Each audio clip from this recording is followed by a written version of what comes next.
Jean-Luc Reichmann a tenu à adresser un message à l'ancien maître de midi Paul Elrarat, ce vendredi 2 juin 2023, sur le plateau des 12 coups de midi. Une très gentille attention. Ce vendredi 2 juin 2023, comme chaque jour, Jean-Luc Reichmann présentait un nouveau numéro des 12 coups de midi, sur TF1. L'occasion pour les fidèles du programme de la mi-journée de retrouver la championne du jeu Céline qui, au fil des victoires, accumule une très belle cagnotte avoisinant déjà les 400 000 €, et impressionne par son incroyable culture générale.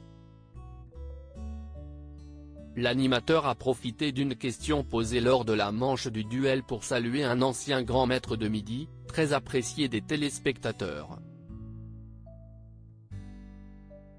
Bon anniversaire à Monsieur Paul Elrarat. Jean-Luc Reichmann s'est effectivement adressé à la caméra, j'embrasse Paul, parce que c'est son anniversaire aujourd'hui. Un joyeux anniversaire à Paul et je suis très heureux que tu reviennes sur le plateau pour le combat des maîtres. Il sera là à la fin du mois de juin, début juillet.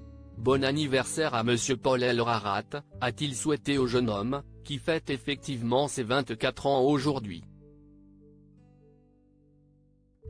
Un message qui confirme aussi que la brouille née après le programme entre l'animateur, celui qui avait brillé sur le plateau en 2019, est désormais de l'histoire ancienne.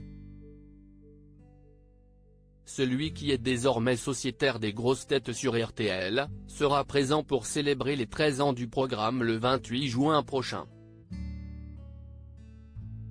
La hache de guerre est enterrée. Interrogé par Télé Loisirs, Paul Elrarat en avait dit plus sur sa réconciliation avec Jean-Luc Reichmann. On s'est parlé autour d'un café il y a quelques mois et on a pu apaiser les tensions qu'il y avait.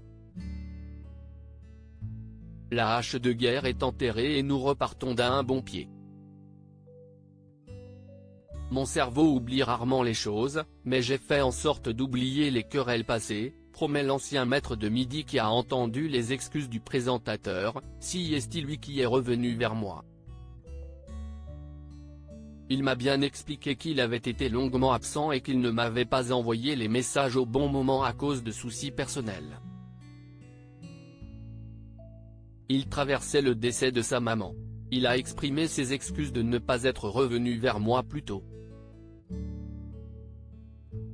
J'ai compris ses difficultés, j'ai donc laissé entendre qu'il était possible que je participe au jeu, a-t-il conclu.